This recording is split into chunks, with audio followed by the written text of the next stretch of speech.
ना मौत तुम्हें आएगी ना जी पाओगे, ना भूख तुम्हें लगेगी ना पी এবার নাস্তা করে আসলাম, ना मौत तुम्हें রুটি, পরোটা আর সবজি। ना जी पाओगे, নাস্তা করতে গেছিলাম ना সকাল भूख সকাল, तुम्हें এখনো রোদ ওঠে নাই, लगेगी ना তাপমাত্রাটা অনেক কম, বাইরে ঘোরা যাচ্ছে, অনেক লোকজনই আছে, মাঝে মধ্যে এখন লোকজন দেখা যাচ্ছে না।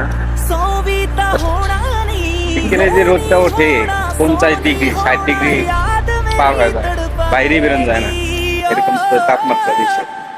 এখন কোনো রোদের ছায়া নাই, এখন তো লোকজন দেখা যায় দুই একটা করে, ওই যে একজন লোক দেখা যায়, এই যে যখন রোদ ওঠে তখন কেউ বাইরে থাকে না, সব রুমের ভিতরে থাকে, গাড়িতে থাকে, গাড়ি থেকে কোনো তাই দিনে এই দেশের লোকজন কম চলাচল করে, রাত্রিবেলা বেশি লোক চলাচল করে। হ্যাঁ